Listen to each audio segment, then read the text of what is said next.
Se você já está no mercado ou se você quer voltar para ele, tem que se comunicar. Isso vale para qualquer idade, não só para quem é 50 a mais. Fale com todo mundo. Apareça. Quer saber como usar as redes sociais a seu favor? Onde encontrar um headhunter, os profissionais que as empresas procuram quando querem preencher cargos de diretoria? O Caminho das Pedras está aqui e tem também sobre como aparecer em tempos de pandemia. Como ser best friend de um headhunter? Qual é o Tinder desse mercado?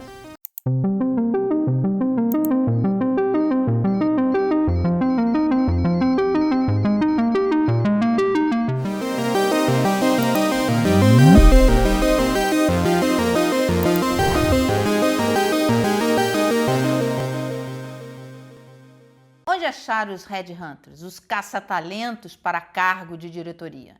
O que você deve falar nessa conversa? Como é que você se vende? Faz propaganda de si mesmo? Por que é que as empresas contratam esses profissionais? Tá tudo aqui. Do mesmo jeito que você, quando está com um problema cardíaco, vai no médico e você vai no médico especialista e não se automedica, por que você não vai na farmácia lá e escolhe o que você tem que tomar, né? Porque você precisa fazer um diagnóstico do teu problema. Em países mais maduros, nos Estados Unidos, na Europa, você tem uma taxa aí aproximada de que 90%, 85% das posições executivas são feitas por headhunters. No Brasil, você tem isso, se bobear, não bate 30%. As posições são feitas ainda de maneira bastante relacional, né? As pessoas tendem a fazer o diagnóstico sozinho e buscar pessoas de confiança que trabalharam com ela antes ou que alguém indicou. Só que o que ela vai encontrar no ambiente novo não tem nada a ver com o que ela viveu antes com aquela pessoa no ambiente anterior. Então, para você ter uma ideia, o presidente do Banco do Vaticano e alguns ministérios lá de alguns países da Europa, Inglaterra, Alemanha, é condição colocada como regra de que tem que ter processo de seleção imparcial para você buscar o melhor candidato para aquilo que você precisa. E não o primeiro que aparece por uma decisão inconsciente e de viés relacional e não algo que você tem um matching para aquilo que você de fato precisa que a pessoa realize. Por exemplo, executivos que estão numa empresa durante anos, 10, 20 anos na mesma empresa e tal, não tem esse contato, não fez essa rede porque fez uma carreira na empresa, mas agora procura, pode querer mudar, procura novas oportunidades. Como é que ele faz para te achar? Onde é que ele te acha? Não, a gente não é tão inacessível assim, não. Pelo contrário, até porque a gente também está buscando, né? A gente também está procurando o tempo todo. De qualquer forma, a dinâmica do networking continua valendo.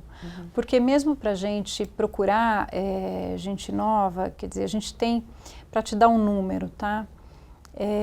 A gente costuma a cada ano trazer 500 nomes novos de executivos no C-Level, isso a nível global. É bastante. Então, a gente vai oxigenando essa base, vai trazendo gente nova e normalmente é dentro da própria network. Né? Às vezes você conhece um executivo que já é do setor e precisa de alguém que tem algum conhecimento complementar, é para aquela pessoa que você vai perguntar. Bom, primeiro, o headhunter, ele a partir do momento em que ele tem um mandato específico de uma empresa, ele tem lá o seu campo de busca, o seu alvo de onde ele vai buscar aquele executivo.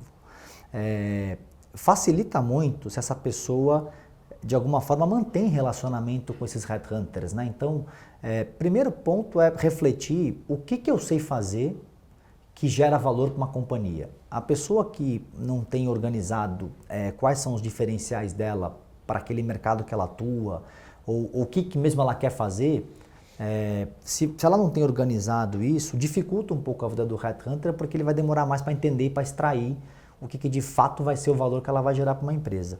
Mas de prático, são poucas as consultorias hoje no Brasil sérias, Especificada nesse segmento? Especificadas nesse nível, é totalmente mapeável, os headhunters são acessíveis. O headhunter ele sofre um pouco o tempo, né, disponível dele, então a gente recebe aparece muito na mídia, né, que é um público fechado, não é verdade. A categoria de headhunters, ela é uma categoria que trabalha muito, né, muita carga horária, muita hora investida e é por projeto. Então tudo aquilo que não tem um projeto aberto para o headhunter, como ele foi contratado pela empresa para poder buscar aquele profissional, ele tem que ter uma programação para poder conhecer pessoas que não necessariamente servem para aqueles projetos, mas são totalmente abertos. É uma questão de você ir construindo essa relação com esses executivos, que são poucos, quer dizer, que são muito abertos. Seja você trabalhando ou não, vale a pena você ter esse contato, procurar conversar, quer dizer, ele procura a empresa, manda o currículo, enfim, como faz? Pede para ser apresentado? Eu acho que você, nesse meio, eles conseguem chegar nas pessoas que eles têm que chegar por indicação. Eu acho que mandar currículo vai acabar caindo ali numa visão mais superficial do headhunter, que pode ser não convertido numa ação mais de relacionamento. Mas ele consegue pedir para alguém apresentar, marcar um café, marcar um almoço. E aí ter um pouco dessa paciência, que pode não ser imediatamente, porque o headhunter tem projetos para entregar que tem prazo, né? A gente vive de prazo.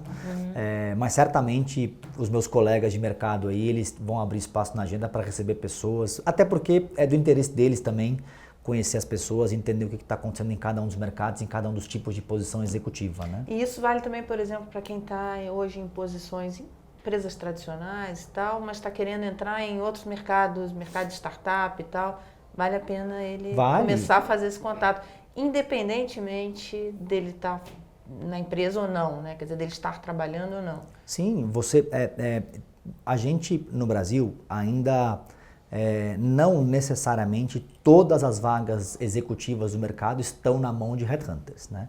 Isso como disse antes, né? É um avanço que vai acontecer, tem que acontecer, porque o custo da contratação errada é brutal, e na hora em que o mercado aprender que uma ciência por trás é adequada e existe, você vai ter o avanço disso. Então esses executivos vão ter um canal mais organizado de como é que eles fazem para procurar oportunidades. O problema hoje é que nem tudo está na mão do headhunter, e não tem também um canal estruturado. Qual é o custo da contratação errada? É brutal. As pessoas não concluem, não fazem essa conta, né? Mas se você partir do princípio que pessoas são parte importante do resultado que você gera, você fala assim para mim, poxa, mas tem a máquina, mas quem é que especificou a compra da máquina? Ah, mas tem o produto, tá, mas quem é que desenvolveu aquele produto? Ah, mas tem a minha marca, tá, mas quem é que desenvolveu aquela marca? Ou seja, de alguma forma, tudo volta para a decisão de alguém que foi certo ou errado. Então, se isso aqui é uma verdade, quando a gente para pensar no jeito que o processo de seleção é feito, a oportunidade de se gerar valor numa companhia a partir de um processo mais estruturado, onde você de fato vai criar a vantagem competitiva na seleção, para que você encontre a pessoa que vai chegar rodando, né? A curva de adaptação é muito cara, e uma pessoa que não dá certo, ela vai custar pelo menos uns 6, 7 vezes o pacote anual dela, porque não é só o salário. É tudo que ela deixou de fazer, né? É o que ela deixou de fazer, é a pessoa que ela perdeu, é o cliente que ela perdeu, é a política que ela não implementou, é o estresse que ela gerou, é o tempo dos outros que tiveram que apoiar aquela pessoa para tentar se resgatar, que não deu certo. Então, é uma agenda que vai virando uma draga de resultado, e se torna muito cara essa brincadeira. A gente está falando aqui que o mercado de executivos para 50 a mais, executivos e executivas, Exato. Ele está aquecido. Sim. Como é que esses profissionais podem aproveitar esse momento? Seja para se recolocar, seja para mudar, enfim, melhorar posições, enfim, encontrar novos desafios. O que ele tem que fazer? Aí eu acho que tem uma série de dicas que a gente pode passar, né? A primeira é trabalhar uma reflexão com eles mesmos, para entender quais são realmente os pontos que eles têm, que vão ser valorizados numa nova instituição ou na própria organização. Acho que isso precisa ficar muito claro para eles. Uma vez que tudo praticamente está mudando por aí, essa pessoa precisa entender como ela se insere nesse momento, né? E não é uma coisa tão simples, isso não é feito num fim de semana ou num feriado. E às vezes até com a ajuda de alguns profissionais, de coaching, ou alguns mentores que são profissionais também que podem ajudá-los. Esse é um primeiro ponto. Para quem está na organização, né, eu acho que precisa entender o caminho que a organização está tomando, para onde essa organização está indo. Né, e quais oportunidades, conversando com outras lideranças e com RH, quais as oportunidades que estão surgindo nessa empresa. Para os profissionais que estão em busca de colocação, obviamente, acho que está no radar das empresas de recrutamento e seleção, é importante. O que você diria para as empresas e para os 50 mais? Então, assim, o que a empresa tem que prestar atenção, quer dizer, na hora de contratar, cuidados que ela tem que ter, como escolher, quer dizer, como é que a empresa escolhe? O outplacement, headhunter, o que é esse mercado? Quais são os players desse mercado? Sim, no mercado de consultorias, né, você tem alguns nichos, mas desses dois, você tem a consultoria que ela é contratada para assessorar um executivo no seu momento de desligamento da empresa. Então, empresa, estou desligando esse executivo e eu vou dar para ele um pacote, uma assessoria para ele poder se recolocar no mercado.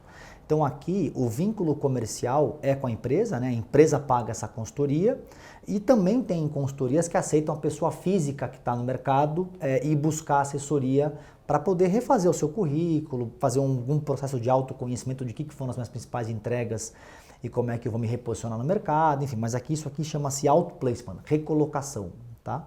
Existem consultorias sérias. Apesar daqui ter que ter um pouco de cuidado, porque não necessariamente todo mundo é competente, é sério, a partir da proposta de valor que quer entregar. Aí tem um outro lado, que é o lado do headhunter, que é o placement, que fala, que é a colocação, né? Então, o que é o placement? O placement é a consultoria que é contratada pela empresa para buscar no mercado alguém com conhecimento específico que eu preciso agora. E aqui você tem também de vários tipos de nível de serviço e de vários tipos de nível de atuação dentro da pirâmide da empresa. Então tem consultoria que é especializada em posições menores, da base da pirâmide, em posições gerenciais, e tem consultorias que são especializadas na posição de executivos. Quando você entra nesse núcleo aqui, executivos, o que acontece é uma decisão de negócio contratar um executivo novo, né? Então, o que a gente recomenda para as empresas? As empresas, elas precisam levar essa contratação para um patamar mais lógico, estruturado, onde eu conecto qual que é a minha necessidade do negócio ao perfil da vaga, ao perfil da pessoa. Então, friamente falando, a gente tem uma metodologia aqui na Flow que contempla aproximadamente 150 itens que deveriam estar conectados aos desafios do negócio para você daí sim conseguir desenhar o que você precisa que a pessoa faça quando ela chega aqui.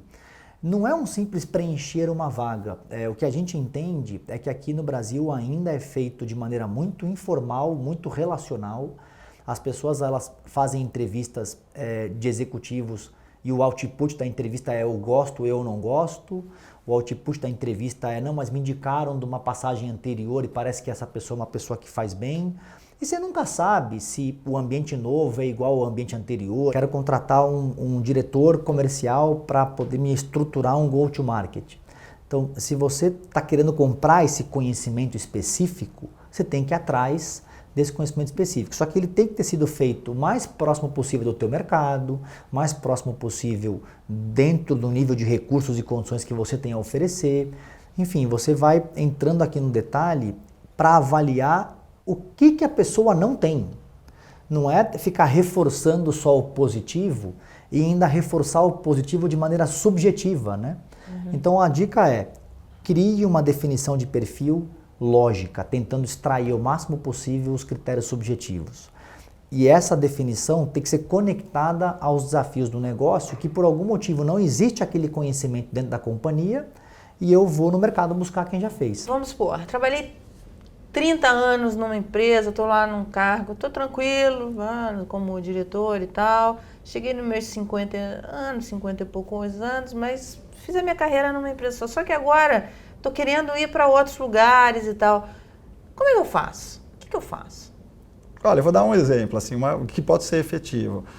Você como executivo, você tem a sua rede de relacionamento própria. Você, obviamente, vai ter aquelas pessoas que você confia. Alguns deles já tiveram contato com um headhunter na vida. Você pega um profissional, eu tenho um grande amigo que é um profissional da área de recursos humanos, por exemplo. Recursos humanos é uma área que, por definição, troca muito com headhunters.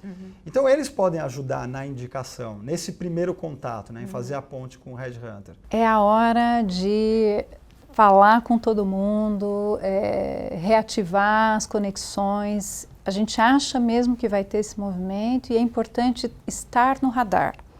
Então, você precisa ser lembrado, você precisa ser visto. E isso não é um envio de currículo, não é um e-mail, é pegar o telefone, é estar onde as pessoas estão. Você precisa ser lembrado, você precisa estar no radar. Nesse nível, existe um padrão já de formação acadêmica, de experiência. Ninguém está no C-Level por acaso, nem por sorte. Às vezes tem um pouquinho de sorte que ajuda e tal, mas todo mundo que está nesse nível tem bagagem, tem suor, tem muita vivência, né? Só que você também não pode viver só do passado. Então, é preciso ter uma renovação contínua de entregas, de resultados, de histórias que você tem para contar. Isso é incessante, né? Estar nas redes também é importante, mas não adianta só a figura. Né? Se não tem realmente resultado, se não tem boas histórias genuínas para contar, não é isso que vai resolver, entende? A pessoa que é boa vai ser reconhecida no seu setor, vai ser reconhecida pelos seus pares, vai ser indicada. Então, não necessariamente aparecer é suficiente. Né? É importante, mas tem que ter certeza que está entregando. Qual é o Tinder desse mercado? Não existe, acho que não existe um Tinder. Né? Eu acho que existe realmente esse approach. É toda uma estratégia que você vai montando para ficar no radar. Né? Eu tenho 2 caminhos, por exemplo, para entrar numa empresa, basicamente, de uma maneira muito geral. Eu tenho via uma empresa de recrutamento e seleção ou via um processo que ocorre na própria empresa. Né? Nesses 2 caminhos eu preciso me mostrar ou para o headhunter, ou para o RH da empresa, ou para a liderança da empresa, que eu posso contribuir para essa organização. Como é que ele te acha? Onde ele te encontra? Como é que ele vira seu melhor amigo? Tem algumas ferramentas que a gente pode orientar. Né? Primeiro, em algumas empresas, o nosso e-mail está no site da empresa. Então, um contato via e-mail não há problema nenhum. Outras vezes, ele consegue o nome de um headhunter com um conhecido, que tem um cartão, provavelmente tem um telefone ou um e-mail. Aí convida para um café, convida para um almoço. E aí, exatamente, entra em contato, se apresenta rapidamente, né, e convida para um bate-papo. Algumas empresas têm por metodologia conversar mais com essa turma, outras menos, dependendo dos momentos das empresas, mas sempre sai um café, sempre sai um almoço, um encontro. Esse é um caminho. Né? O outro caminho é através de ferramentas que já existem, como o LinkedIn, por exemplo, e outras, que permitem com que você entre em contato com alguma pessoa que você quer conversar. Né? O headhunter está olhando o LinkedIn? Ele olha no LinkedIn.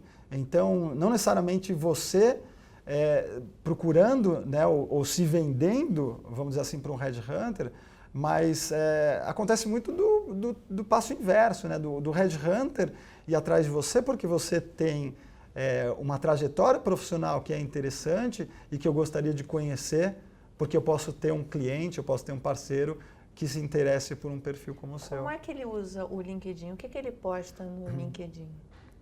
O executivo?